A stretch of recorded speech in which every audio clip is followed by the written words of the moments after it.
بسم اللہ الرحمن الرحیم۔ معزز ناظرین اکرام، یہ درس آپ کی خدمت میں مکتب توحید الجالیات الغار سعودی عرب کی جانب سے پیش کیا جا رہا ہے۔ اس درس کا عنوان ہے کامیاب کون، اور اس درس کے مقرر ہیں فضیلت الشیخ پروفیسر عبداللہ ناصر رحمانی حفظہ اللہ۔ یاد رہے یہ درس آپ کی اصلاح اور دینی معلومات کے اضافے کے لیے آپ کی خدمت میں پیش کیا جا رہا ہے۔ اعوذ باللہ من الشیطان الرجیم۔ قد افلح من تزكى وذكر اسم ربه فصلى بل تؤثرون الحياة الدنيا والآخرة خير وأبقى إن هذا لفي الصحف الأولى صحف إبراهيم وموسى۔ بے شک اس نے فلاح پالی جو پاک ہو گیا اور جس نے اپنے رب کا نام یاد رکھا اور نماز پڑھتا رہا، لیکن تم تو دنیا کی زندگی کو ترجیح دیتے ہو اور آخرت بہت بہتر اور بہت بقا والی ہیں۔ یہ باتیں پہلی کتابوں میں بھی ہیں، یعنی ابراہیم اور موسیٰ کی کتابوں میں۔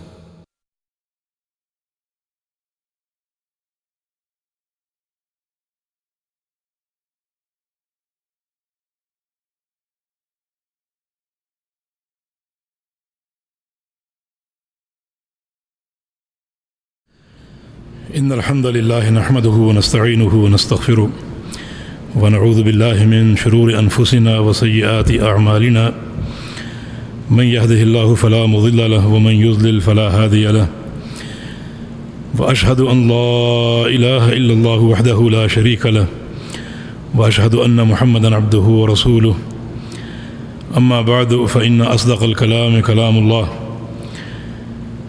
وأحسن الهدي هدي محمد صلى الله تعالى عليه وسلم وشر الأمور محدثاتها وكل محدثة بدعة وكل بدعة ضلالة وكل ضلالة في النار من يطع الله ورسوله فقد رشد واهتدى ومن يعص الله ورسوله فقد ضل وغوى اللهم صل على محمد وعلى آل محمد كما صليت على إبراهيم وعلى آل إبراهيم إنك حميد مجيد اللهم بارك على محمد وعلى آل محمد كما باركت على إبراهيم وعلى آل إبراهيم إنك حميد مجيد سبحانك لا علم لنا إلا ما علمتنا إنك أنت العليم الحكيم رب اشرح لي صدري ويسر لي أمري واحلل عقدة من لساني يفقهوا قولي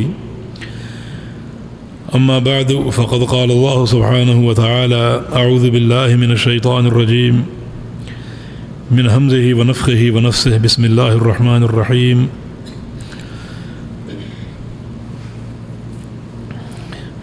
قد أفلح من تزكى وذكر اسم ربه فصلى بل تؤثرون الحياة الدنيا والآخرة خير وأبقى إن هذا لفي الصحف الأولى صحف ابراہیم و موسیٰ۔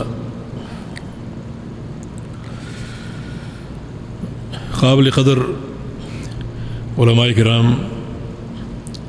عزیز بھائی اور دوستو، السلام علیکم ورحمۃ اللہ وبرکاتہ۔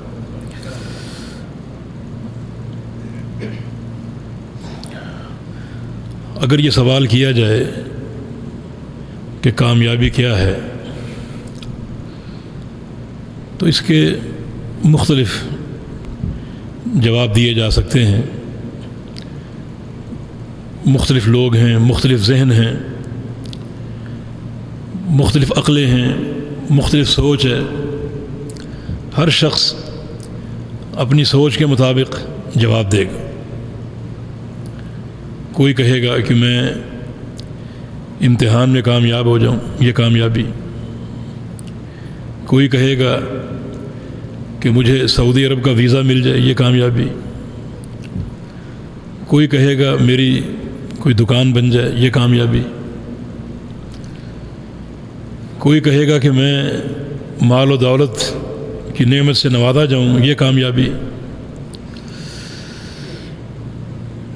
کوئی اولاد کی نعمت کو کامیابی کہے گا۔ کسی کی سوچ یہ ہوگی کہ میرے پاس بہت سی زمینیں ہوں اور بہت سا سرمایہ ہو. میں یہ بتانا چاہتا ہوں کہ قرآن حکیم نے کس چیز کو کامیابی کہا ہے.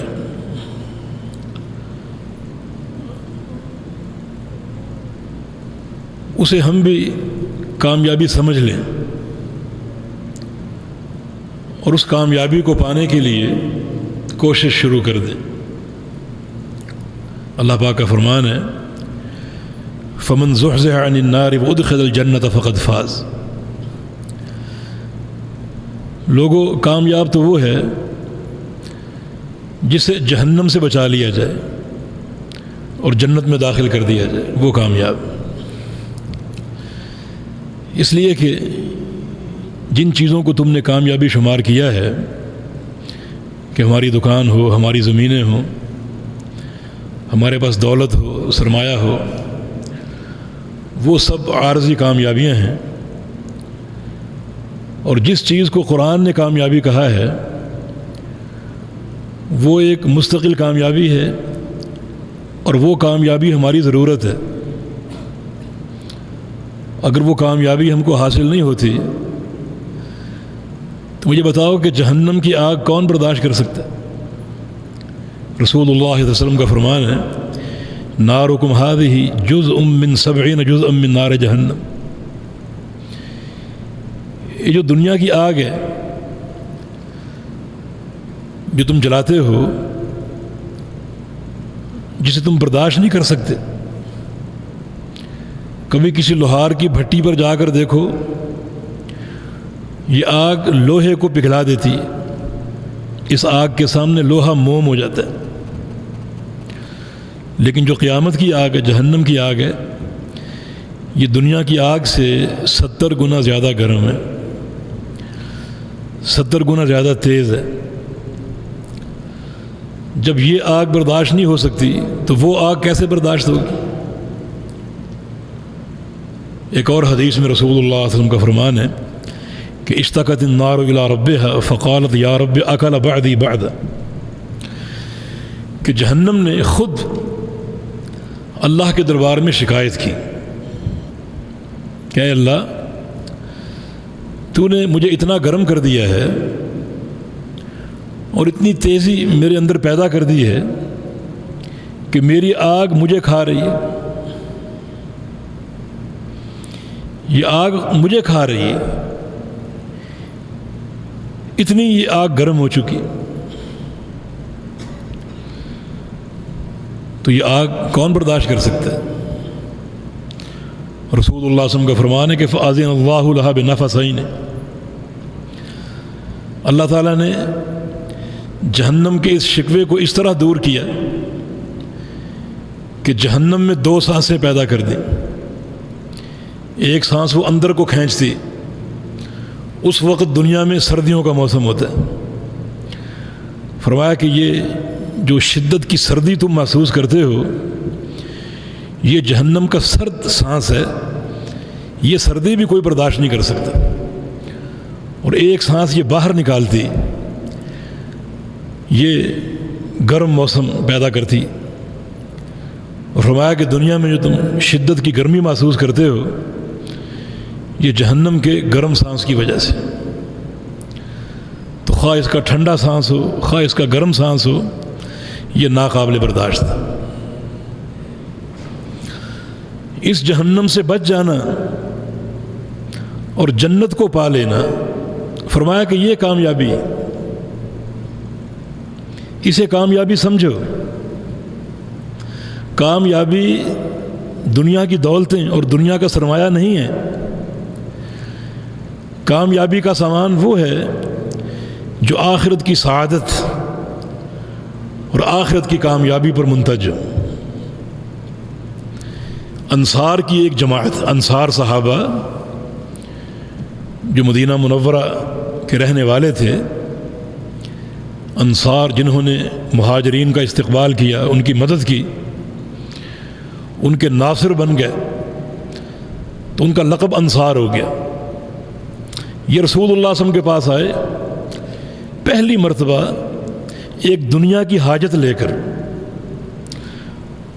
اپنا سب کچھ قربان کر دیا، اپنی جانیں قربان کر دی، اپنے مال قربان کر دیے. دین اسلام میں جو بڑے بڑے معرکے ہیں اس میں زیادہ تر شہادتیں انصار صحابہ کی. جنگ احد میں جو 70 صحابہ شہید ہوئے اکثر انصاری تھے. بیر معونہ کے موقع پر جو 70 صحابہ شہید ہوئے سب انصاری تھے.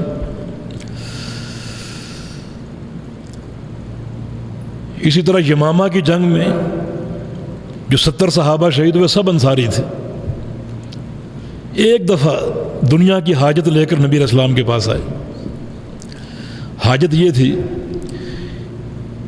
کہ ہماری زمینیں ہیں، ان زمینوں کو سیراب کرنے کے لیے پانی نہیں ہے. پانی اگر ملتا ہے تو بہت دور سے ملتا ہے، بڑی دور سے لانا پڑتا ہے. ہمیں تکلیف ہے، ہمارے خادموں کو تکلیف ہے. تو جناب محمد الرسول اللہ صلی اللہ علیہ وسلم سے عرض کیا جائے کہ آپ دعا کر دیں کہ اللہ رب العزت مدینہ شہر سے پانی کے چشمے جاری کر دے تاکہ یہ تکلیف ختم ہو جائے. چنانچہ انصار کا ایک وفد اپنی اس دنیا کی حاجت کے ساتھ نبی علیہ السلام کے پاس آیا. رسول اللہ صلی اللہ علیہ وسلم نے جب اس وفد کے چہروں کو دیکھا تو آپ بھانپ گئے، پہچان گئے کہ یہ کسی غرض سے آئے ہیں، کسی حاجت اور کسی ضرورت سے آئے ہیں. بڑا خوش ہوئے آپ. فرمایا کہ اے انصار، آج تم جو بھی ضرورت پیش کرو گے اور جو بھی حاجت پیش کرو گے وہ پوری ہوگی، وہ تم کو ضرور حاصل ہوگی. جب انصار نے اتنی بڑی ضمانت سنی نبی علیہ السلام سے کہ آج تمہاری حاجت پوری ہوگی، کہ اتنی بڑی گارنٹی دے دی جناب محمد الرسول اللہ صلی اللہ علیہ وسلم نے، تو وہ پانی بھول گئے اور اپنے باغ بھول گئے کہ یہ پانی کیا چیز ہے، یہ باغات کیا چیز ہے، یہ دنیا کا سرمایہ کیا چیز ہے. اس گارنٹی کے بعد تو نبی علیہ السلام سے کوئی ایسی چیز مانگی جائے جو لازوال ہو. انصار نے کہا کہ ہمیں ذرا سوچنے کی مہلت دیجیے کہ ہم آپ سے کیا مانگیں، آپ سے کیا سوال کریں. الگ بیٹھ گئے. ایک چھوٹے سے بچے نے کہا کہ رسول اللہ صلی اللہ علیہ وسلم نے اتنی بڑی گارنٹی دی ہے تو اللہ کے نبی صلی اللہ علیہ وسلم سے آج ہم یہ درخواست کریں کہ آپ دعا کر دیں کہ اللہ تعالی ہمارے گناہوں کو معاف کر دے. یہ بوجھ ہم لے کر اللہ کے سامنے کیسے پیش ہوں گے؟ بس یہ گناہوں کی بخشش کی استدعا ہے، یہ دعا کر دیجیے. تو رسول اللہ صلی اللہ علیہ وسلم نے اپنے ہاتھ اٹھا لیے اور فرمایا کہ اللہم اغفر للانصار ولابناء الانصار ولابناء ابناء الانصار. اے اللہ انصار کو معاف کر دے اور انصار کے بیٹوں کو معاف کر دے اور انصار کے پوتوں کو معاف کر دے.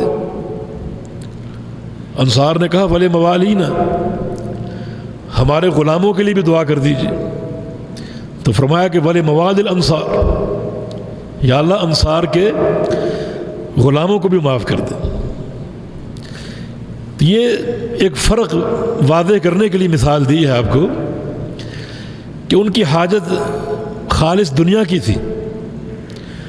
وہ اپنی کھیتی باڑی چاہتے تھے، اپنے باغات چاہتے تھے، لیکن جناب محمد الرسول اللہ صلی اللہ علیہ وسلم کی زبان سے اتنی بڑی گارنٹی سن کر وہ دنیا کو بھول گئے کہ بھلا یہ کون سی کامیابی، اگر پانی جاری ہو جاتا ہے، ہمارے باغ سیراب ہو جاتے ہیں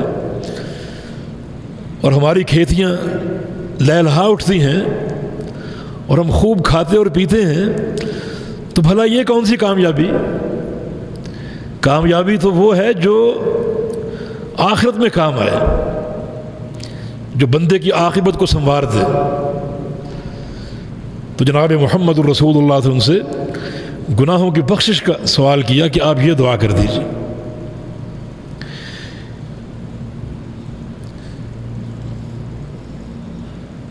ایک اور واقعہ، کعب بن ربیع رضی اللہ عنہ کا، جو نبی علیہ السلام کی چوکھٹ پر باہر رات گزارا کرتے تھے۔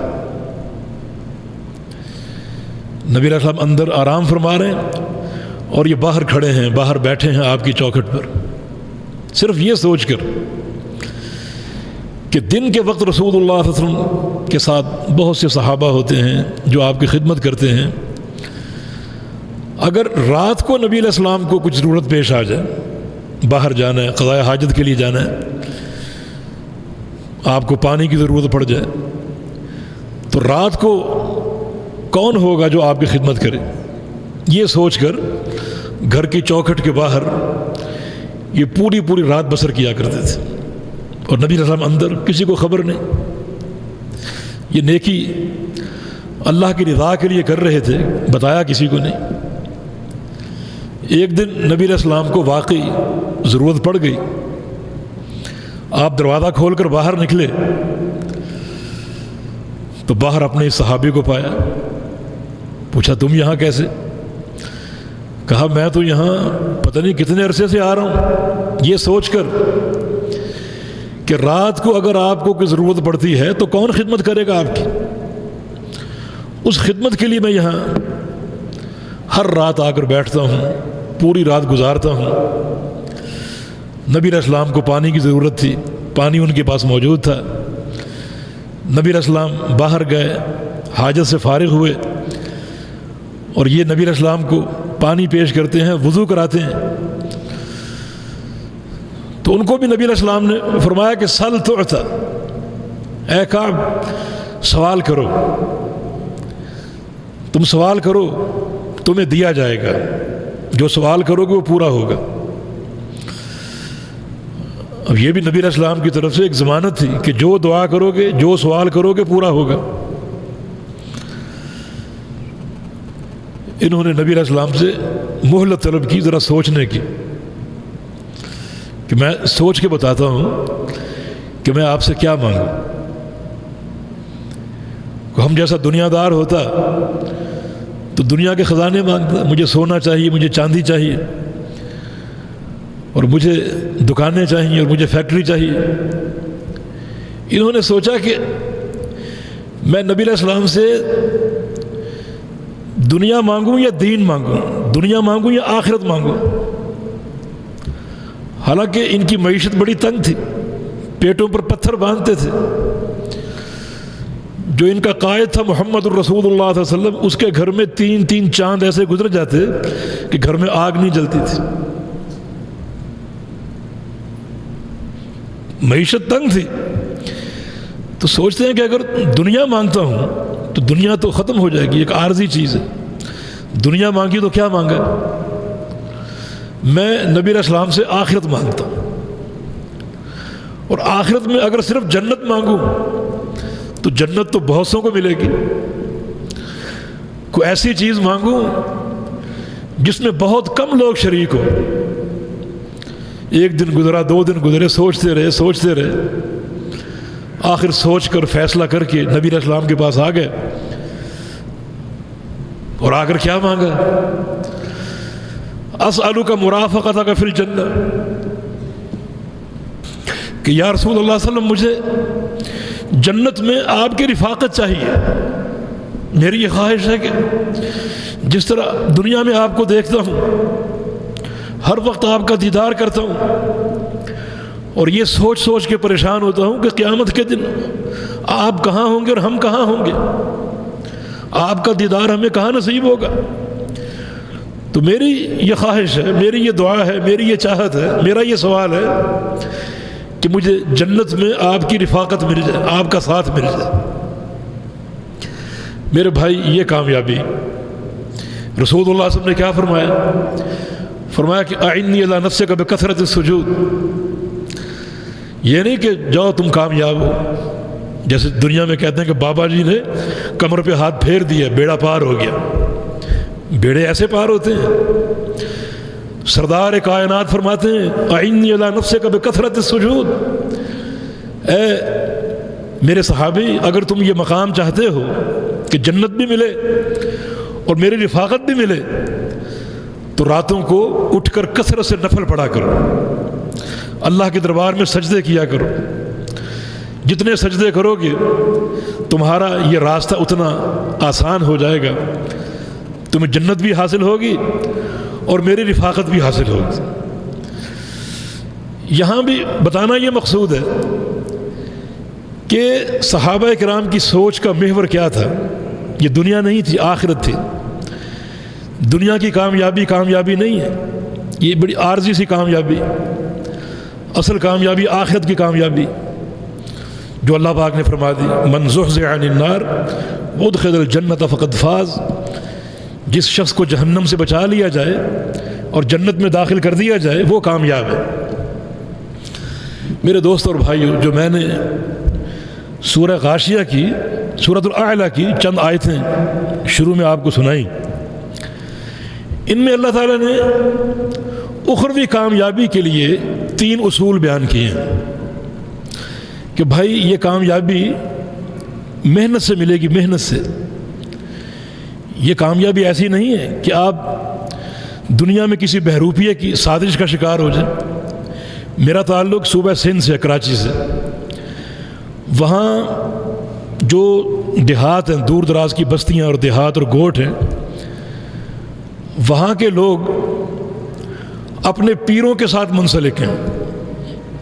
ان کو سال بعد نذرانہ پیش کرتے ہیں، کوئی گائے پیش کر دی، بکری پیش کر دی یا کچھ پیسے دے دیے، اور ان کا عقیدہ یہ ہے کہ اب یہ ہمارا پیر ہماری دنیا، ہماری قبر اور ہماری آخرت کے سارے کام سنبھال لے گا۔ اب ہم نے نماز نہیں پڑھنی، روزے نہیں رکھنے، پیر صاحب کو جو پیسے جو دے دیے بس ہمارا کام بن گیا۔ یہ ان کا عقیدہ۔ اللہ پاک کا فرمان ہے، یا ایھا الذین آمنوا ان کثیرا من الاحبار والرہبان لیأکلون اموال الناس بالباطل ویصدون عن سبیل اللہ۔ اے ایمان والو، خبردار، چکنے ہو جاؤ۔ بہت سے مولوی، بہت سے صوفی اور راہب تمہارے پاس آئیں گے، تمہارا مال بھی کھائیں گے اور تم کو اللہ کے دین سے دور بھی کر دیں گے۔ صحیح دین نہیں بتائیں گے، کیونکہ صحیح دین اگر بتائیں گے تو صحیح دین یہ نہیں چاہتا کہ اس طرح ہاتھ پھیلاؤ، اپنی جیبیں بھرو۔ صحیح دین یہ چاہتا ہے کہ خرچ کرو، اللہ کی راہ میں مال دو۔ الید العلیٰ خیر من الید السفلیٰ، یہ ہاتھ اس ہاتھ سے بہتر ہے۔ تو یہ تمہیں صحیح دین نہیں بتائیں گے۔ صحیح دین بتا دیا تو پھر ان کا پیٹ کون بھرے گا؟ فرمایا کہ ان سے چکنے ہو کر رہنا، یہ تمہارا مال بھی لوٹیں گے اور تم کو اللہ کے دین سے دور بھی کریں گے۔ دین کے بھی ڈاکو، دنیا کے بھی ڈاکو۔ کبھی آئیں گے بھی تمہارا والد فوت ہو گیا، ان کا تیجا کرو، اب دیگیں پک رہی ہیں، بھائی ان کا 7واں کرو، ان کا 10واں کرو، ان کا 20واں کرو، ان کا 40واں کرو، اور چھوڑنا نہیں، ہر سال برسی مناؤ۔ اور درمیان میں کبھی ضرورت پڑ گئی تو صبح صبح گھر پہنچ گئے کہ رات بابا جی کو خواب میں دیکھا تھا، آپ کے ابا جی کو، وہ برہنہ تھے، بے لباس تھے۔ تو حضرت اس کی تعبیر کیا ہے؟ تعبیر یہ ہے کہ کسی غریب کو کپڑے پہناؤ، کسی نیک آدمی کو، پھر نیک تو پھر آپ ہی ہیں، آپ پہن لیجیے۔ فرمایا کہ ایسے لوگوں سے ہوشیار رہو، ایسے لوگوں سے چکنا رہو۔ تو شریعت نے جس چیز کو کامیابی کہا ہے وہ ایسے نہیں ملتی، وہ کامیابی ایسے نہیں ملتی کہ انسان عمل نہ کرے اور محض پیروں یا شعبدہ بازوں سے منسلک ہو کر بے عمل بن جائے۔ اللہ پاک نے فرمایا کہ اگر یہ کامیابی چاہتے ہو، اس کے لیے 3 اصول ہیں، تمہیں 3 کام کرنے پڑیں گے۔ اللہ تعالیٰ نے یہاں کامیابی کا ذکر کس طرح کیا؟ فرمایا کہ قد افلح من تزکا وذکر اسم ربہ فصلی، کہ وہ شخص کامیاب ہو چکا۔ دیکھیں کتنی تاکید ہے حالانکہ قیامت ابھی آنی ہے. تعبیر یوں ہوتی کہ وہ شخص کامیاب ہو جائے گا، یہ نہیں فرمایا. فرمایا کہ وہ شخص کامیاب ہو چکا ہے. یہ کتنی تاکید ہے، کتنی یقینی کامیابی. اس کو آپ یوں سمجھیں جیسے آپ یوں کہیں کہ کل میں مسجد میں گیا تھا. یقینی بات ہے، آپ گئے تھے، اس میں کوئی شک و شبہ نہیں. اگر آپ یوں کہیں کہ کل میں فلاں مسجد میں جاؤں گا، وہ یقینی بات نہیں. ممکن ہے کل نہ جا سکیں آپ، کل کا دن چڑھے اور آپ کو مجبوری پیش آ جائے، کوئی حادثہ ہو جائے، آپ وہاں نہ پہنچ سکیں. لیکن کل میں مسجد میں گیا تھا، یہ یقینی خبر ہے. اللہ پاک نے یہاں کامیابی کا ذکر ماضی کے صیغے سے کیا، قد افلح من تزکا، کہ وہ شخص کامیاب ہو چکا ہے. اس کی کامیابی میں کوئی شک نہیں، کوئی شبہ نہیں جو ان 3 چیزوں کو اپنا لے. وہ 3 چیزیں کیا ہیں؟ فرمایا کہ من تزکا وذکر اسم ربہ فصلی. نمبر 1، جو پاک صاف ہو جائے، جو پاک صاف ہو جائے، اپنے باطن کو پاک صاف کر لے، بالکل اجلا پاک صاف، اندر کوئی میل باقی نہ رہے. کیونکہ یہ میل انتہائی نقصان دہ. رسول اللہ صلی اللہ علیہ وسلم کا فرمان ہے کہ الا ان فی الجسد لمضغۃ اذا صلحت صلح الجسد كله واذا فسدت فسد الجسد كله الا وهي القلب. انسان کے جسم میں ایک ٹکڑا ہے، اگر وہ درست ہو تو سب کچھ درست ہے، اگر وہ خراب ہو جائے تو سب کچھ خراب ہے. وہ ٹکڑا انسان کا دل ہے. اس کا معنی اسے درست کرنا ہے. من تزکا، جو بالکل پاک صاف ہو جائے. کس چیز سے پاک صاف ہو جائے؟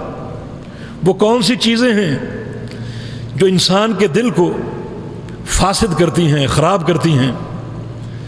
میرے دوست اور بھائیو، وہ بہت سی چیزیں، جن میں سے ایک شرک ہے. شرک اگر ایک سوئی کی نوک کے برابر آپ کے دل میں بیٹھ جائے، آپ کے دل میں پیدا ہو جائے، تو آپ کا دل فاسد ہے. وہ دل محض بیکار، اس کا کوئی فائدہ نہیں. وہ پاک صاف نہیں ہو سکتا جب تک وہ شرک کی غلاظت پاک صاف نہ ہو جائے. چاہے وہ شرک ایک مچھر کے پر کے برابر کیوں نہ، اس شرک کی موجودگی میں ہر چیز فاسد ہے. آپ نمازیں پڑھیں گے، اللہ قبول نہیں کرے گا. آپ حج پہ حج کریں گے، اللہ قبول نہیں کرے گا. آپ ہر ہفتے عمرہ کرنے جائیں گے، اللہ قبول نہیں کرے گا. صدقات دیں گے، فرائض ادا کریں گے، نفل پڑھیں گے، اللہ قبول نہیں کرے گا. کیونکہ شرک کی موجودگی میں کوئی نیکی قبول نہیں ہوتی. ظاہر ہے کہ اساس نہیں ہے.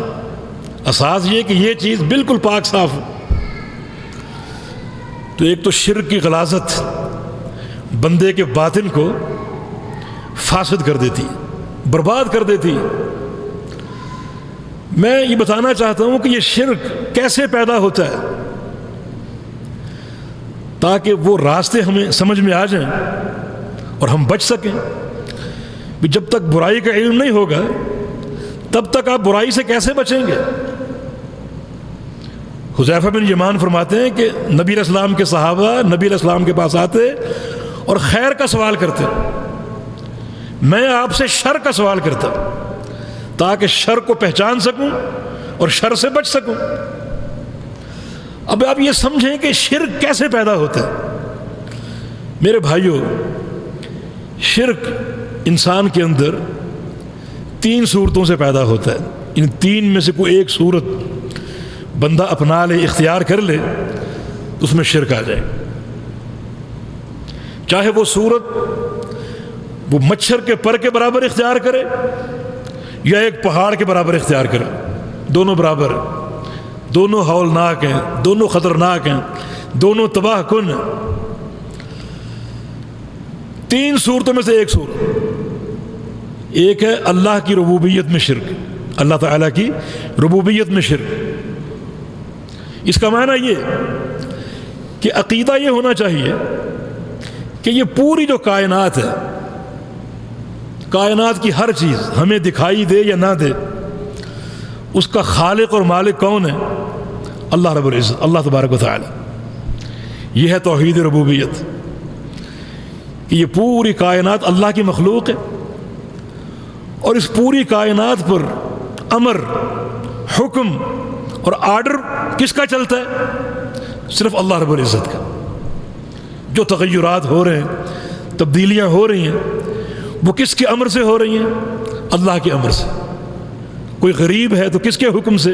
اللہ کے حکم سے۔ کوئی مالدار ہے تو کس کے حکم سے؟ اللہ کے حکم سے۔ کوئی بیمار پڑتا ہے تو کیوں بیمار پڑتا ہے؟ اللہ کے امر سے۔ شفا کس کے حکم سے ملتی ہے؟ اللہ کے حکم سے۔ یہ ایک ذرہ، اس کا خالق کون ہے؟ اللہ رب العزت۔ یہ آسمان، ان کا خالق کون ہے؟ اللہ رب العزت۔ یہ عقیدہ ہونا چاہیے۔ اگر اللہ تعالیٰ کی خلق میں یا اس کے امر میں آپ نے کسی اور کو شریک کر لیا، کہ مثلا فلاں بابا جی اولاد دے سکتے ہیں، ایسے عقیدے موجود ہیں، فلاں بابا جی اولاد دے سکتے ہیں۔ ہمارے ہاں کچھ لوگ پھرتے ہیں چھوٹے سروں والے، ان کے سر چھوٹے چھوٹے ہوتے ہیں۔ مشہور یہ ہے کہ یہ بابا دولے شاہ کی پیداوار انہوں نے پیدا کی ہے۔ سندھ میں ٹھٹھا کے قریب ایک قبر ہے، وہاں عورتیں آتی ہیں اور اس قبر والے کی شرمگاہ کو سجدہ کرتی۔ عقیدہ یہ ہے کہ یہ اولاد دینے پر قادر ہے۔ یہ شرک ہے۔ اللہ تعالیٰ کی خلق یا اس کے امر میں کسی کو شریک کر لو۔ بچہ بیمار ہو گیا، فلاں درگاہ پر لے کر چلو، فلاں بابا جی شفا دیں گے، یہ شرک ہے۔ یہ کیا ہے؟ یہ شرک فی ربوبیت، کہ یہ خلق و امر اللہ کا، اللہ کا فرمان ہے، الا لہ الخلق والامر، کہ یہ پوری کائنات اللہ کی خلق ہے اور اس پوری کائنات پر اللہ کا امر چلتا ہے۔ اس خلق اور امر میں آپ اللہ کو اکیلا جانیں، یہ توحید ہے۔ اور اس خلق و امر میں کسی چیز میں آپ نے غیر اللہ کو شریک کر لیا، وہ شرک ہو جائے گا۔ خزانے کون دیتا ہے؟ اللہ تعالیٰ۔ اگر آپ کا عقیدہ یہ ہو کہ داتا جی خزانے دیتے، گنج بخش ہے، یہ اللہ کے امر میں شرک ہے۔ اگر کوئی مالدار ہے تو اللہ کے امر سے مالدار، خزانہ کسی کو ملا تو وہ اللہ کی دین ہے۔ آپ کہیں کہ لاہور کی فلاں سرکار خزانے دیتی ہے، یہ شرک ہو جائے گا۔ جس میں یہ عقیدہ آ گیا، بیڑا غرق ہو گیا،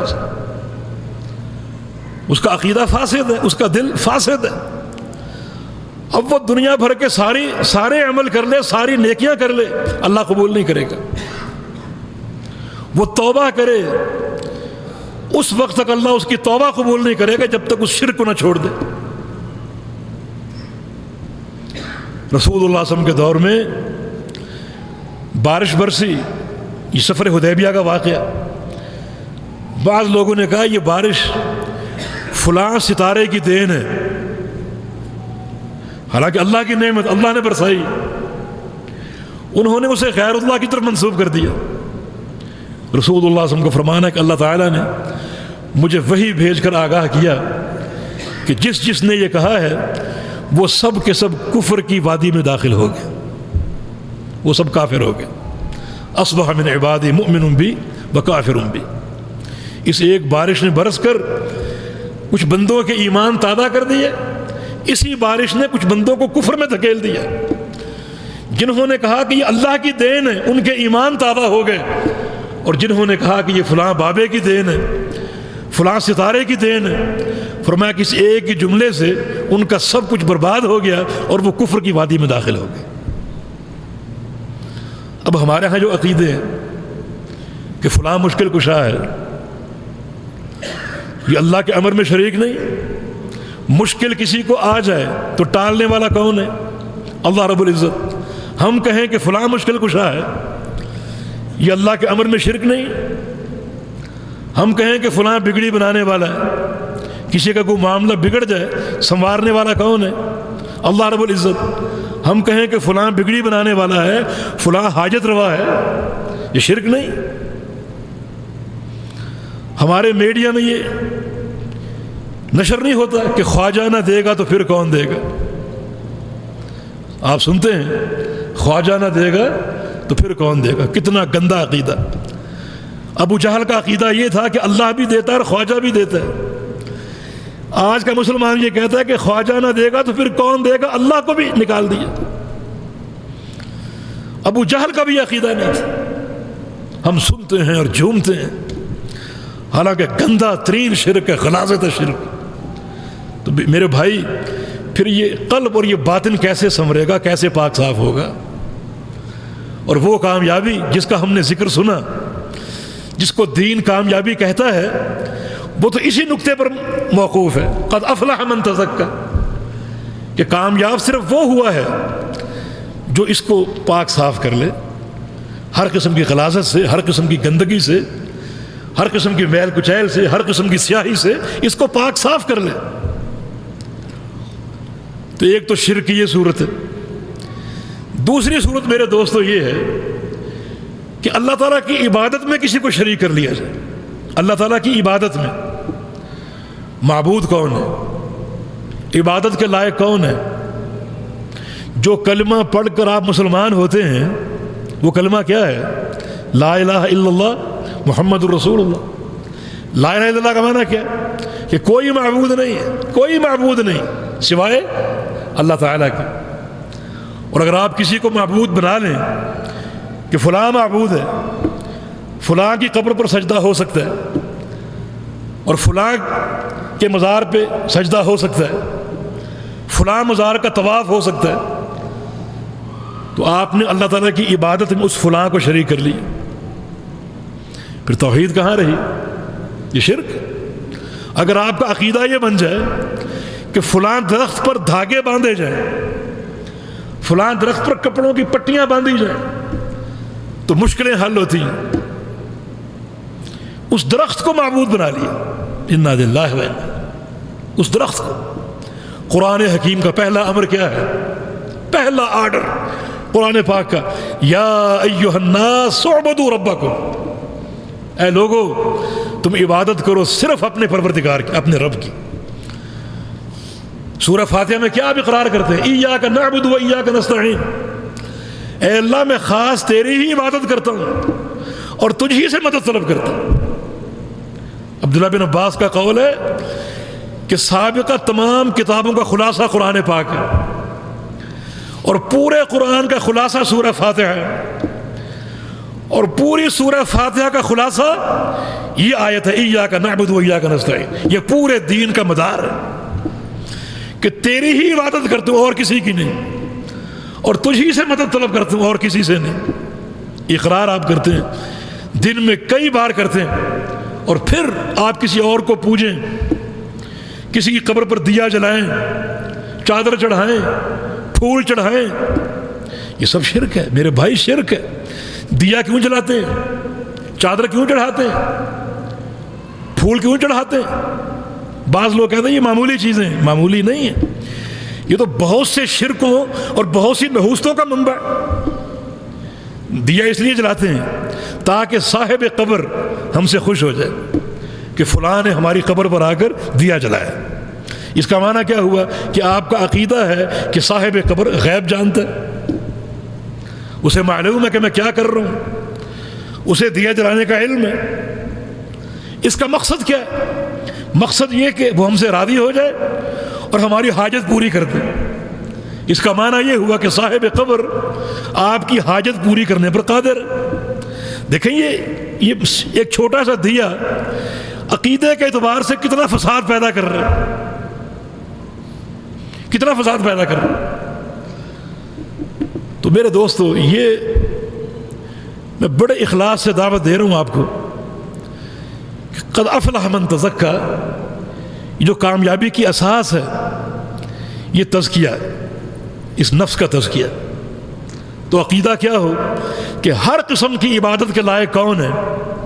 صرف اللہ رب العزت، اور کوئی نہیں۔ کوئی عبادت چھوٹی ہو بڑی ہو، دن کی ہو رات کی ہو، بدنی ہو مالی ہو، سری ہو جہری ہو، زبان کی ہو دل کی ہو اعضاء کی ہو، ان تمام عبادات کا مستحق کون ہے؟ اللہ رب العزت۔ یہ عقیدہ بنا لیجئے، اس میں بڑی خیر و برکت ہے۔ دیکھیں نبی علیہ السلام اپنے صحابہ کے ساتھ ایک جنگ سے لوٹ رہے تھے، ایک مؤذن کی آواز سنی، ایک مؤذن کی، وہ اذان دے رہا، اس نے کہا اللہ اکبر اللہ اکبر۔ رسول اللہ صلی اللہ علیہ وسلم نے فرمایا علی الفطرہ، یہ شخص جو بھی ہے اس کو ہم جانتے نہیں کون ہے، لیکن یہ فطرت اسلام پر قائم، یہ اسلام کی فطرت پر قائم۔ اس کی اذان آگے چلی، اس نے کہا اشہد ان لا الہ الا اللہ، اشہد ان لا الہ الا اللہ۔ کیا معنی؟ میں گواہی دیتا ہوں کہ اللہ کے سوا کوئی معبود نہیں، عبادت کے لائق صرف اللہ ہے، میں اس بات کی گواہی دیتا ہوں، میں اس کا اقرار کرتا ہوں، اس کا اعتراف کرتا ہوں۔ یہ سن کر رسول اللہ صلی اللہ علیہ وسلم نے کیا فرمایا؟ فرمایا کہ دخلت الجنہ، تو جو بھی ہے جنت میں داخل ہو چکا ہے۔ اور ایک حدیث کے الفاظ ہے خرجت من النار، رسول اللہ صلی اللہ علیہ وسلم نے فرمایا کہ تو جہنم سے بری ہو چکا ہے، تیری گردن اللہ نے جہنم سے بری کر دی، جہنم سے آزاد کر دی۔ کس عقیدے پر؟ کس گواہی پر؟ کہ میں گواہی دیتا ہوں کہ اللہ کے سوا کوئی معبود نہیں، ہر قسم کی عبادت کے لائق کون ہے؟ اللہ تعالی۔ ہر عبادت کا مستحق کون ہے؟ اللہ رب العزت۔ تو یہ ہے توحید الوہیت۔ اس میں اگر کسی کو شریک کرو گے، کسی اور کی عبادت کرو گے، کسی بھی قسم کی عبادت، کسی کے نام کی منتیں ماننا، یہ نظر و نیاز، یہ سب عبادات ہے، سب شرک ہے۔ ان تمام عبادات کا مستحق اللہ رب العزت۔ تو یہ دو طریقے شرک پیدا ہونے کے، ایک اللہ کے خلق اور اس کے امر میں شریک کرنا، دوسرا اللہ رب العزت کی عبادت میں کسی کو شریک کرنا، اور تیسرا یہ کہ اللہ رب العزت کے کچھ پیارے پیارے نام ہیں، اللہ تعالیٰ کی اسماء ہے، بڑے پیارے نام۔ قرآن کہتا ہے وَلِلَّهِ الْأَسْمَاءُ الْحُسْنَىٰ فَادْعُوهُ بِهَا، اللہ کے بڑے پیارے پیارے نام ہیں، اللہ کو ان ناموں کے ساتھ پکارو۔ نبی علیہ السلام کی حدیث ہے اِنَّ لِلَّهِ 99 اسما من احصاها دخل الجنہ، اللہ تعالیٰ کے 99 نام ہیں، جو ان ناموں کو پڑھے، ان کو یاد کرے، ان کا ذکر کرے اور ان کے معنی کو سمجھے کہ ان ناموں کا معنی کیا ہے، ان معنی کو سمجھ کر اس کے مطابق عقیدہ بنا لے اور یہ بات طے کر لے کہ یہ نام اللہ کے لیے خاص ہے، اس معنی کے ساتھ۔ فرمایا کہ وہ شخص جنتی، وہ انسان جنتی۔ اب یہ 99 نام ان کو پڑھا کریں، ان کے معنی پڑھا کریں، ان ناموں کے معنی کیا ہیں، اور ان معنوں کے مطابق اپنا عقیدہ بنا دو۔ مثلا اللہ کا ایک نام ہے عالم الغیب والشہادہ، کہ اللہ غیب جاننے والا ہے۔ اب آپ نے اس کو پڑھ لیا، سمجھ لیا، اب یہ عقیدہ بنا لو کہ غیب جاننے والا صرف اللہ ہے اور کوئی نہیں۔ اگر آپ یہ سمجھیں کہ فلاں بھی غیب جانتا ہے تو اس فلاں کو آپ نے اللہ کی صفت میں اور اللہ کے اس نام میں شریک کر لی، یہ شرک۔ الرزاق کا معنی روزی دینے والا، اس کو سمجھ لو اور اس کے مطابق عقیدہ بنا لو کہ روزی صرف اللہ دے سکتا ہے۔ اب آپ کا عقیدہ اگر یہ بن جائے کہ فلاں داتا ہے، فلاں گنج بخش ہے، تو آپ نے اللہ کی صفت میں اس فلاں کو شریک کر لیا، یہ شرک ہے۔ تو یہ ہے اللہ تعالیٰ کے ناموں کی توحید۔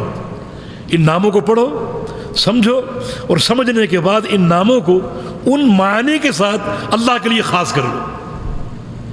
یہ توحید اسماء و صفات ہے، اس میں قطعاً کسی قسم کا شرک نہ ہو۔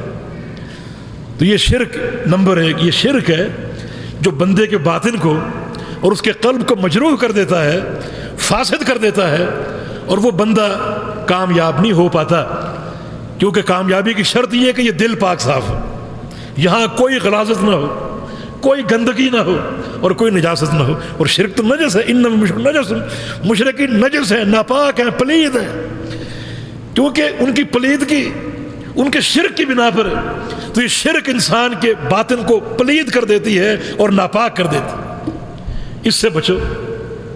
قد افلح من تزکا، کامیاب تو وہ ہے جو یہاں سے پاک صاف ہو جائے، توحید کے نور سے پاک صاف ہو جاؤ، توحید کے نور سے، کتاب و سنت کے علم سے پاک صاف ہو جاؤ، کیونکہ قرآن حکیم نے قرآن و حدیث کو تزکیہ کی بنیاد قرار دیا۔ تو ایک یہ چیز، دوسرا میرے دوستو بدعت ہے۔ بدعت بھی انسان کے باطن کو ناپاک کر دیتی۔ ایک انسان کوئی ایسا عمل جاری کر دے یا کوئی ایسا عمل اپنائے جو قرآن و حدیث کے خلاف ہے، جو کتاب و سنت میں نہیں ہے، ایک نیا کام کر رہا ہے، ایک نیا شوشہ چھوڑتا ہے، تو یہ بدعت ہے۔ اگر یہ ایک بھی نقطہ ایسا موجود ہے جو آپ نے کتاب و سنت سے اضافی زیادہ بنا لیا، تو یہ باطن آپ کا ناپاک ہو جائے گا، یہ دل پاک صاف نہیں ہو سکتا۔ یہ بدعت جو ہے، اس کی گندگی، اس کی غلاظت انسان کے عمل کے ساتھ ساتھ انسان کے باطن کو مجروح کر دیتی، انسان کا باطن بھی ناپاک ہو جاتا ہے۔ اور کیسے بھلا کیسے پاک ہو، بھلا کیسے پاک ہو؟ رسول اللہ صلی اللہ علیہ وسلم کی حدیث ہے، لعن اللہ من احدث حدثا او آوى محدثا۔ غور کیجیے، صحیح بخاری کی حدیث ہے کہ اس شخص پر اللہ کی لعنتیں برستی ہیں، اللہ تعالیٰ کی لعنتیں اس شخص پر برستی ہیں جو ایک بدعت کو جاری کرے، صرف ایک بدعت کو، ایک ایسا طریقہ جو کتاب و سنت سے ہٹ کر ہو، اسے اپنا لیتے۔ اور ہم، اللہ معاف کرے، اس مرض میں بری طرح گرفتار، برادری کی رسمیں، برادری کے رواج، بزرگوں کی باتیں، حالانکہ بھائی یہ خطرناک ترین گناہ ہے۔ فرمایا کہ اس شخص پر دن رات اللہ کی لعنتیں برستی ہیں جو کسی ایک بدعت کو اپنا لے، ایک نئی چیز کو اپنا لے، او آوا محدثا، یا کسی بدعتی کو پناہ دے، اس کی عزت کرے، وہ شخص بھی ملعون ہے۔ یہ رسول اللہ صلی اللہ علیہ وسلم کا فرمان ہے۔ تو دیکھیں، جہاں اللہ کی لعنت آ جائے وہاں کسی کامیابی کا تصور ہو سکتا ہے؟ اللعنت ہی الطرد من الرحمہ، لعنت کا معنی رحمت سے دوری، رحمت سے دوری۔ جہاں لعنت ہو وہاں رحمت نہیں ہوتی۔ اور رسول اللہ صلی اللہ علیہ وسلم کا فرمان ہے کہ لن يدخل احدکم عملہ الجنہ الا برحمت اللہ، کہ کوئی شخص صرف اپنے عمل کی بنا پر جنت میں نہیں جا سکتا جب تک اس پر اللہ کی رحمت نہ ہو۔ صحابہ نے پوچھا کیا آپ بھی نہیں جا سکتے؟ فرمایا کہ ولا انا، میں بھی نہیں جا سکتا، الا ان یتغمدنی اللہ برحمتہ وفضلہ، جب تک اللہ مجھے اپنی رحمت اور اپنے فضل سے ڈھانپ نہ لے اس وقت تک میں بھی نہیں جا سکتا۔ تو جہاں اللہ کی لعنت آ جائے وہاں رحمت نہیں رہتی، اور جہاں اللہ کی رحمت ختم ہو جائے وہاں جنت یا اس کی نعمتوں کا سوال ہی پیدا نہیں ہوتا۔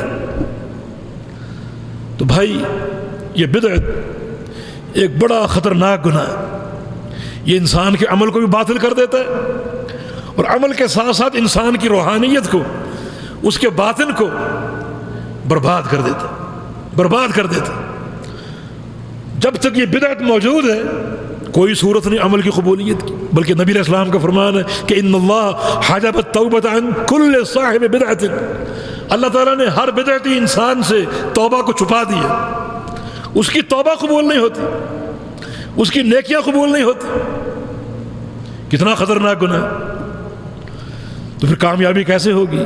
کامیابی کی شرط یہ ہے قد افلح من تزکا، کہ جو شخص پاک صاف ہو جائے شرک کی غلاظت سے، بدعت کی غلاظت سے، وہ کامیاب ہے۔ اس طرح میرے دوست اور بھائیوں، کوشش کرو کہ اپنے آپ کو گناہوں سے بچاؤ، معصیتوں سے بچاؤ، کیونکہ رسول اللہ صلی اللہ علیہ وسلم کا فرمان ہے کہ اذا اذنب ابن آدم نکت فی قلبہ نکتۃ سوداء، انسان جب کوئی گناہ کرتا ہے، کسی گناہ کا ارتکاب کرتا ہے، تو اللہ تعالیٰ اس کے دل میں ایک سیاہ نشان لگا دیتا ہے، ایک سیاہ نقطہ اس کے دل میں لگ جاتا ہے۔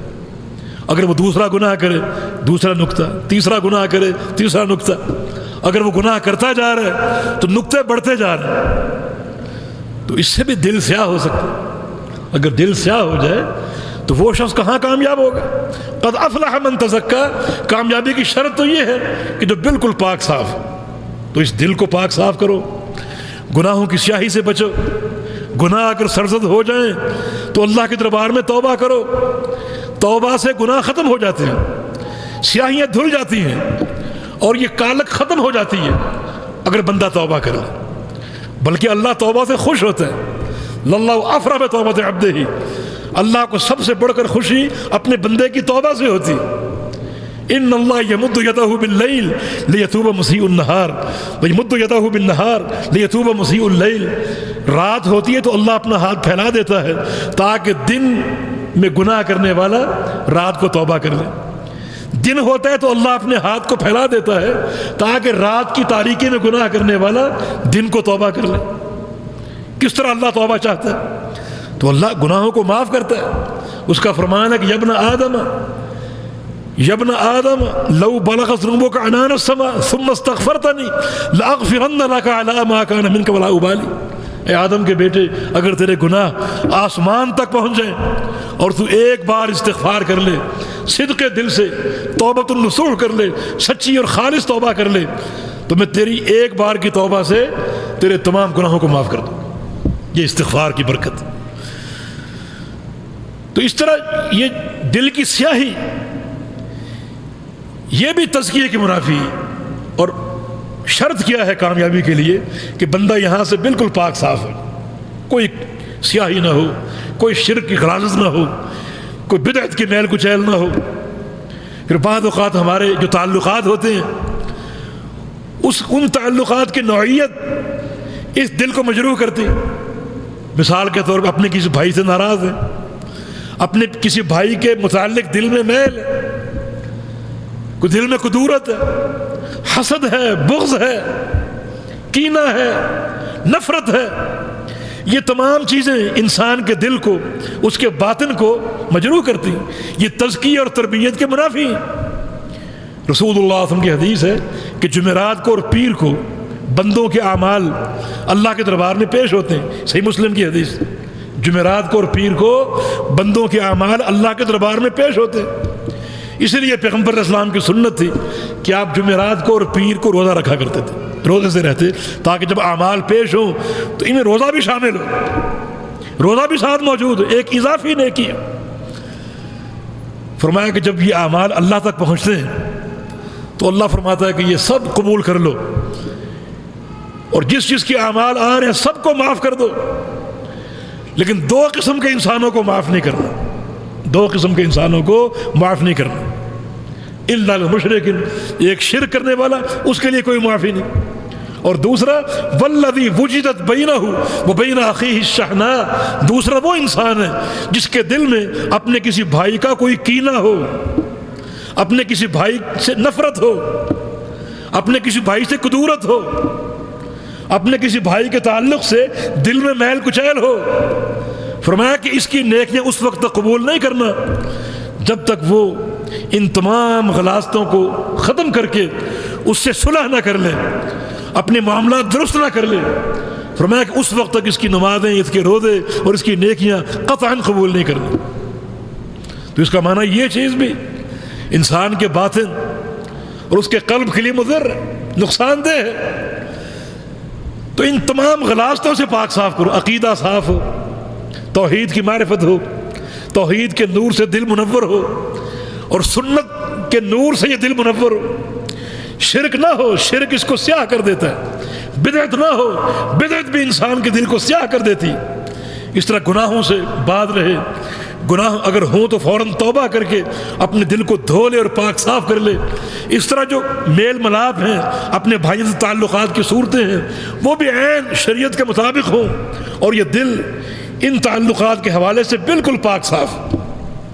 تو یہ ہے قد افلح من تزکا، کہ وہ شخص کامیاب ہے جو یہاں سے پاک صاف ہو جائے، اس کا دل پاک صاف اجلا ہو اور نفیس ہو، دھلا ہوا ہو، اور اس میں اس قسم کی کوئی غلاظت اور کوئی کسی قسم کا عیب اور کوئی کسی قسم کی سیاہی نہ ہو، کوئی نجاست نہ ہو، بلکہ نور توحید سے منور ہو، اللہ کے پیغمبر صلی اللہ علیہ وسلم کی سنت کے نور سے منور ہو، شرک سے محفوظ ہو، بدعت سے محفوظ ہو، اور وہ تمام چیزیں موجود ہوں جو انسان کی تربیت کے حوالے سے ذکر کی گئیں. تو یہ ہے تزکیہ.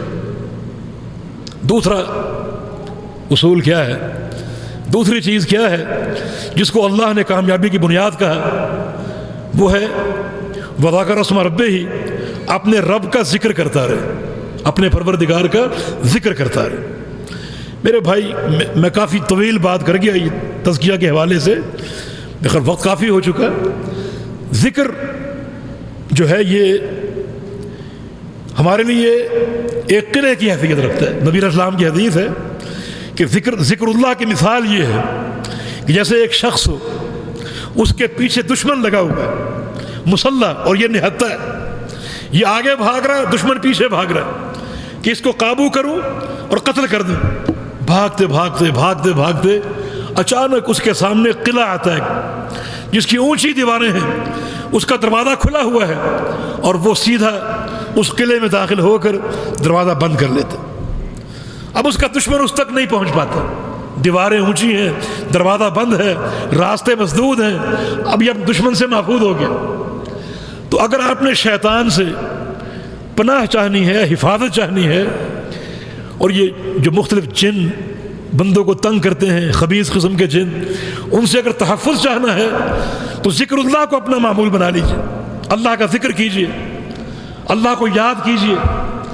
ذکر اللہ کے بڑے فضائل ہیں. بعض اذکار بڑے چھوٹے چھوٹے سے، نبی علیہ السلام کی حدیث ہے کہ جو شخص صبح اور شام 100 دفعہ صرف سبحان اللہ وبحمدہ ہی کہہ دے، سبحان اللہ وبحمدہ، تو اللہ رب العزت اس کے تمام گناہ معاف کر دے گا، چاہے وہ سمندر کی جھاگ کے برابر کیوں نہ. رسول اللہ صلی اللہ علیہ وسلم کی حدیث ہے کہ جو شخص لا الہ الا اللہ وحدہ لا شریک لہ لہ الملک ولہ الحمد وہو علی کل شیء قدیر 100 دفعہ پڑھ لے، اللہ تعالیٰ اس کو 10 غلاموں کو آزاد کرنے کا ثواب دے گا، 100 درجے جنت میں بلند کرے گا، اور 100 گناہ اس کے معاف کر دے گا. اور اس دن اس سے بہتر کسی شخص کا عمل نہیں ہوگا، اس دن سب سے بہتر عمل اسی کا ہو. رسول اللہ صلی اللہ علیہ وسلم کی حدیث ہے کہ ایک عمل کی نشاندہی کروں کہ وہ عمل جہاد فی سبیل اللہ سے افضل، کہ تم میدان جنگ میں جاؤ، دشمن تم کو مارے، تم دشمن کو مارو، اپنی جانیں پیش کر دو، دشمن کو ختم کرنے میں کامیاب ہو جاؤ. اس تمام سے افضل تمہیں بتاؤں کیا چیز ہے؟ فرمایا کہ ذکر اللہ، اللہ کا ذکر. ہاں، ذکر کے حوالے سے ایک دو باتیں اپنے سامنے رکھیں اور اپنے اعمال کو برباد نہ کرو میرے بھائیوں. شیطان ذکر کے تعلق سے بھی وار کرتا ہے. اب ذکر کرو. میں عرض کرتا ہوں کہ ذکر تمہارے لیے وہ بہتر ہے جو اللہ کے پیغمبر سے ثابت ہے. مسنون ذکر، جس کو ذکر ماثور بولتے ہیں، اپنے آپ کو اس کا عادی بنائیے. جو مسنون ذکر، یعنی آپ سوچیں، اپنے دماغ پہ تھوڑا زور دیجئے کہ وہ ذکر جو اللہ کے پیغمبر نے کی ہے، اگر ہم وہ کریں تو اس میں کیا حرج ہے؟ جو ذکر اللہ کے پیغمبر نے کی ہے، ہمیں وہ ذکر کرنے چاہیے. وہ ہمارے نبی ہیں، ہم نے ان کی اتباع کرنی. ان اذکار میں کیا اسرار ہیں، کیا رموز ہیں، کیا برکتیں ہیں، کیا رحمتیں، ہم نہیں جانتے. ہم اللہ کے پیغمبر کی اتباع کریں. لیکن یہ بڑے افسوس کی بات ہے کہ شیطان یہاں اپنا وار کر جاتا ہے.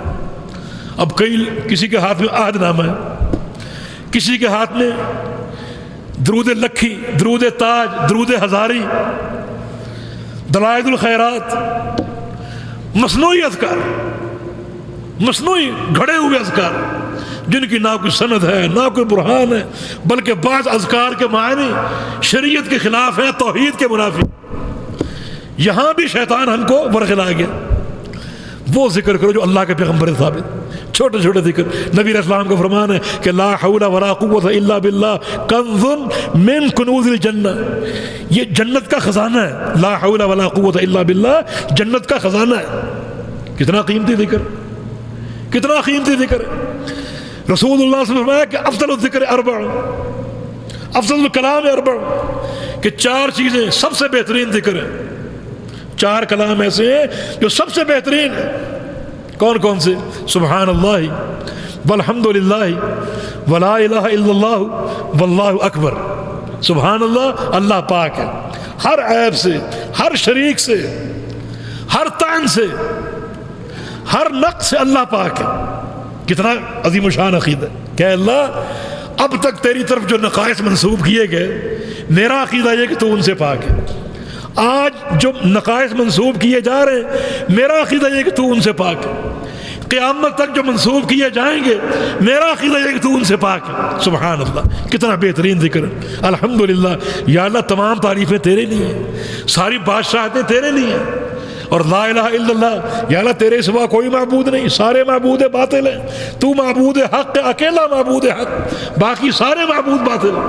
اللہ اکبر، اللہ سب سے بڑا ہے، اللہ سے بڑا کوئی نہیں، اللہ سب سے بڑا ہے، اللہ سب سے بڑا ہے۔ کتنا عظیم شان عقیدہ، کتنا عظیم شان عقیدہ۔ ہمارے ہاں ایک شعر مشہور ہے، آپ بھی سنتے ہوں گے، اس کو پڑھیں اور کیا کہا جائے اس کہنے والے کو۔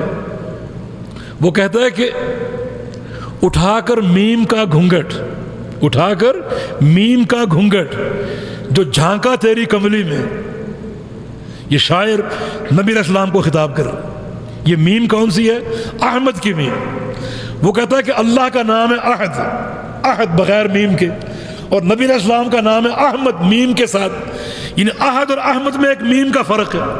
یہ فرق کیا ہے؟ وہ شاعر کہتا ہے کہ میں نے سوچا کہ یہ میم کیا ہے۔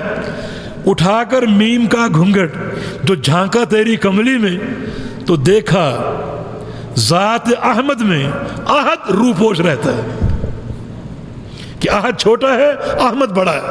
احد جو ہے وہ احمد کے اندر روپوش ہے۔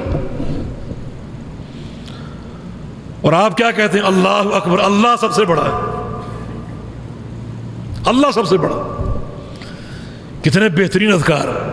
رسول اللہ صلی اللہ علیہ وسلم کا فرمان ہے لہن دوی کا دوی النحل، یہ جو اذکار ہیں 4، یہ سیدھے عرش معلیٰ پر جاتے ہیں، اور عرش معلیٰ پر ان کی بنبناہٹ گونجتی، فرشتے باتیں کرتے ہیں کہ یہ ذکر فلاں نے کیا، یہ فلاں شخص نے کیا، آپ کا نام وہاں لیا جا رہا۔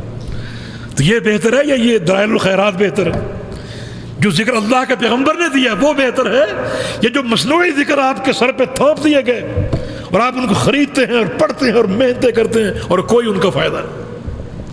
ہر چیز میں میرے دوست اور بھائیو، استقامت کی راہ کو اختیار کرو، اور استقامت کی راہ کی اساس یہ ہے کہ اللہ کے پیغمبر کی سنت کی اتباع کرو، یہ استقامت کا راستہ۔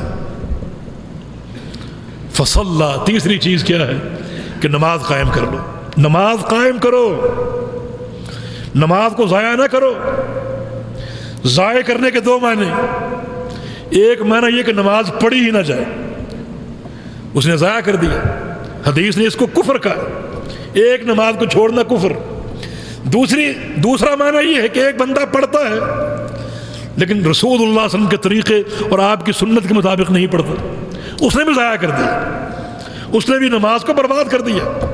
رسول اللہ صلی اللہ علیہ وسلم کا فرمان ہے کہ قرب قیامت مسجدیں بھری رہیں گی، نمازیوں سے آباد رہیں گی، لیکن رب مصلی لا خلاق لہ، بہت سے نمازی وہ ہوں گے، اکثر نمازی وہ ہوں گے جنہیں ان کی نماز کا کوئی ثواب نہیں ملے گا، کوئی ثواب نہیں۔ کیوں؟ اس لیے کہ ان کی نمازیں نبی علیہ السلام کی سنت کے خلاف ہوں۔ اور یہاں فرض کیا ہے، حکم کیا ہے؟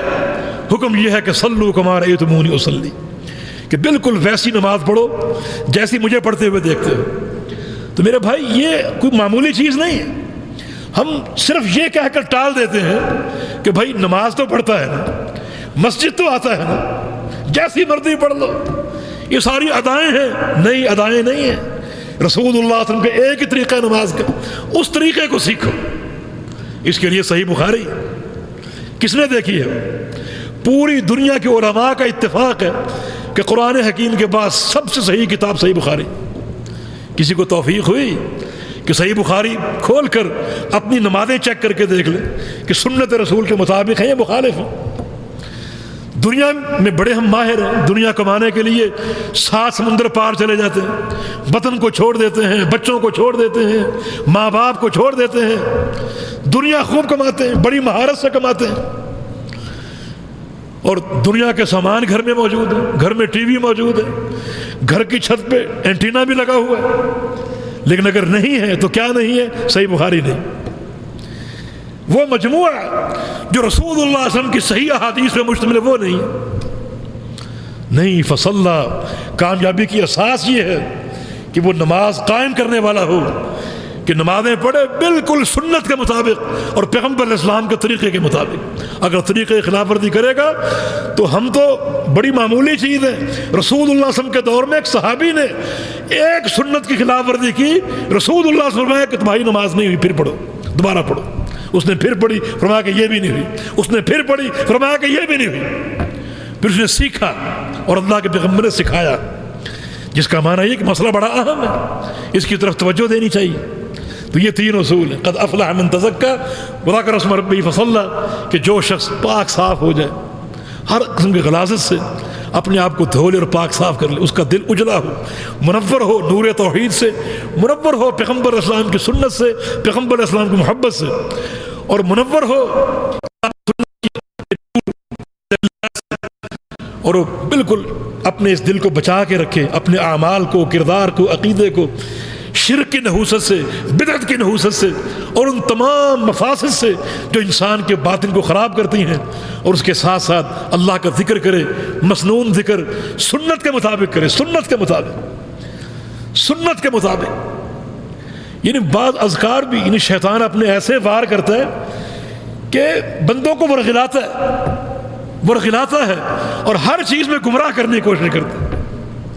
ہمارے ہاں ایک سلسلہ ہے، وہاں ذکر کی تعلیم کیا ہے، ذکر کیسے کرواتے ہیں؟ وہ کہتے ہیں جی پہلے مہینہ، 2 مہینے، 3 مہینے، 4 مہینے ذکر کرو صرف لا الہ، صرف لا الہ، لا الہ، لا الہ، لا الہ۔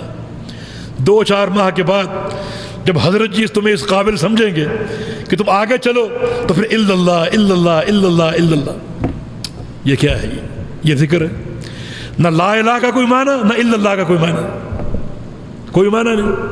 پورا معنی کیسے بنتا ہے؟ لا الہ الا اللہ۔ توحید کامل کیا ہے؟ لا الہ الا اللہ۔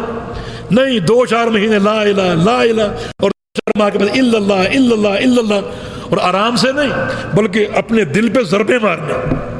ایسا خوفناک طریقہ ہوتا ہے کہ بچے دیکھیں تو چیخ مار کے ڈر کے بھاگ جائیں کہ یہ کیا، یہ ذکر ہو رہا ہے، یہ اللہ کو یاد کر رہا ہے۔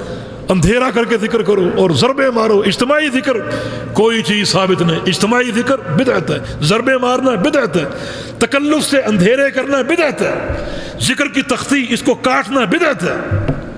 ذکر کامل لا الہ الا اللہ، کہ یا اللہ کوئی معبود نہیں سوائے تیرے، تو معبود حق ہے، باقی سارے معبود باطل ہیں۔ تو شیطان کیسے کیسے وار کرتا ہے؟ نہیں، تم صحیح راہ کو سمجھو، اللہ کا ذکر کرو، طریقہ ذکر بھی سنت کے مطابق ہو، نماز کو قائم کرو بالکل اللہ کے پیغمبر کے طریقے کے مطابق۔ آگے 2 چیزیں اللہ نے اور بیان فرمائی، فرمایا کہ بل تؤثرون الحیات الدنیا، ان 3 چیزوں میں جو کامیابی کی اساس ہے، ایک چیز رکاوٹ ہے، یہ دنیا کی تعلق داریاں، دنیا کے خود ساختہ مذاہب، خود ساختہ پارٹیاں، خود ساختہ فرقے اور گروہ، کہ میں تو فلاں گروہ کا ہوں، میں تو فلاں پارٹی کا ہوں، اس کو نہیں چھوڑ سکتا، اس کے منشور کو نہیں چھوڑ سکتا۔ نہیں میرے دوست اور بھائیو، نہیں، یہ دنیا کی باتیں ہیں۔ فرمایا کہ دنیا ایک آڑ ہے، رکاوٹ ہے، اس رکاوٹ کو توڑو، اس بت کو زائل کرو۔ یا اللہ کیسے ٹوٹے؟ اس کا علاج کیا ہے؟ فرمایا کہ ایک علاج ہے، اور وہ یہ ہے کہ بدل آخرت خیر و ابقا، کہ اس دن کو یاد کرو جو آنے والا ہے، قیامت کا دن اور آخرت کا دن، جب تم سب نے اپنے پروردگار کے سامنے کھڑا ہونا ہے۔ اور کس طرح آنا ہے؟ اس طرح کہ تمہارا باپ تمہارے ساتھ نہیں آئے گا، تمہاری برادری ساتھ نہیں آئے گی۔ آج برادری کی باتیں کرتے ہو، آج حضرت اور پیر کی باتیں کرتے ہو، آج ماں باپ کی باتیں کرتے ہو، اس دن کوئی ساتھ نہیں ہوگا، کوئی اکیلے بالکل تنہا۔ وہ تمہیں دیکھیں گے، تمہارا حال نہیں پوچھ سکیں گے کہ بیٹا کیا حال ہے۔ ماں دیکھے گی، حال نہیں پوچھ سکے گی، باپ دیکھے گا، حال نہیں پوچھ سکے گا، استاد دیکھے گا، حال نہیں پوچھے گا، یبصرون دیکھیں گے لیکن سوال نہیں کر سکیں گے، حال نہیں پوچھ سکیں گے، سب کو اپنی فکر ہوگی۔ تو آج کون سی چیز کام آئے گی؟ آج اللہ کے پیغمبر کی اطاعت، اللہ کے پیغمبر کی غلامی. یہ بات آپ نے کھول کے فرما دی. میری بیٹی فاطمہ، دنیا میں جو میرا مال ہے مجھ سے مانگ لو، قیامت کے دن تمہارے کسی کام نہیں آ سکوں گا. وہاں کیا چیز کام آئے گی؟ میری سنت، میری اتباع. میری پھوپھی تم بھی سن لو، اکیلی پھوپھی رسول اللہ صلی اللہ علیہ وسلم کی، بڑی محبت ہے، بڑا پیار ہے. فرمایا قیامت کے دن کسی کام نہیں آ سکوں گا. قیامت کے دن کیا چیز کام آئے گی؟ میری اتباع. عائشہ تم بھی سن لو، قیامت کی 3 گھاٹیاں ایسی ہیں میں تمہیں بھول جاؤں گا. جب اعمال تلیں گے، اعمال میں تقسیم ہوں گے، پورے صراط سے گزرنے کا وقت آئے گا، میں تمہیں بھول جاؤں گا. وہاں کیا چیز کام آئے گی؟ میری اتباع. تو یہ چیز آخرت کو یاد کرو، ایک دن آنے والا ہے، فیصلے کا دن، پروردگار کے سامنے کھڑا ہونا ہے، ہر چیز کا حساب دیں. خلاصہ کلام یہ ہے کہ کامیابی کے 3 اصول ہیں.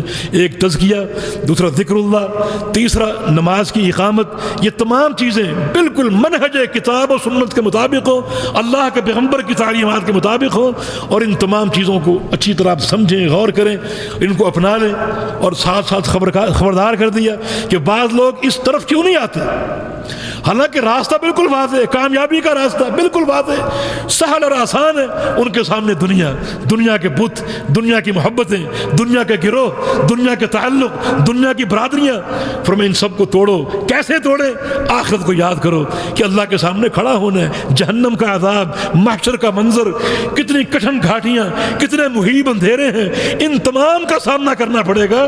تو جب تم آخرت کو یاد کرو گے تو یہ دنیا کے بت ٹوٹیں گے. جب یہ بت ٹوٹیں گے تو پھر یہ اصول ثلاثہ، ان کی طرف آؤ گے، دین کی طرف آؤ گے، قرآن و حدیث کی طرف آؤ گے، اور اصلاح کی طرف آؤ گے. اللہ مجھے اور آپ کو توفیق کامل عطا فرما دے. اقول قولی ھذا واستغفر اللہ لی ولکم وآخر دعوانا الحمدللہ رب العالمین. ایک سوال ہے شیخ، اختصار کے ساتھ جواب دے دیں.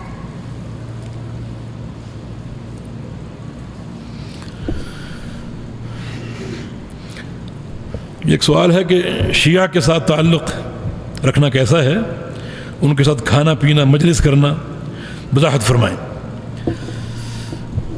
تعلق کی 2 قسمیں ہیں. ایک ہے تعلق دعوت، آپ کسی کو دعوت دینا چاہتے ہیں کہ وہ دین کی طرف آئے اور حق کی طرف آئے، توحید کی طرف آئے.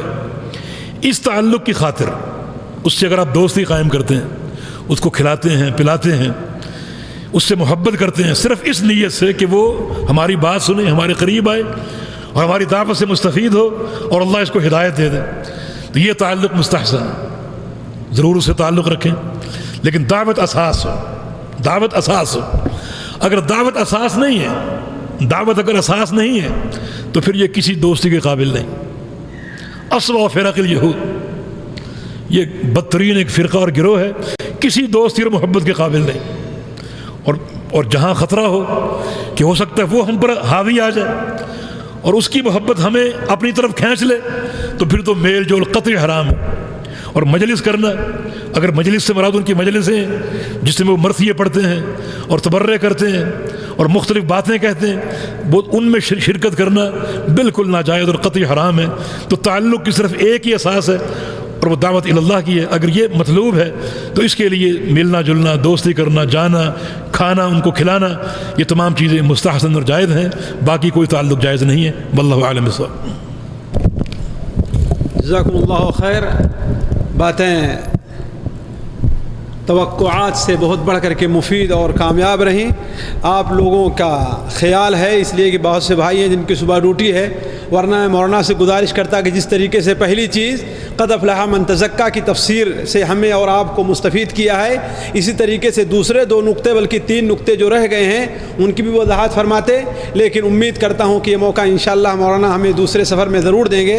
اللہ تعالیٰ سے دعا ہے کہ مولانا کی ان باتوں کو ہمارے دلوں میں اتارے، ہمیں اور آپ کو ان پر عمل کرنے کی توفیق عطا فرمائے، اور یہ تمام باتیں مولانا کے میزان حسنات میں شمار کرے، اور اللہ تبارک و تعالیٰ دن قیامت میں ہماری، آپ کی اور مولانا کی کامیابی کا سبب بنائے. سبحانک اللہم و بحمدک اشہد ان لا الہ الا انت استغفرک و اتوب الیک.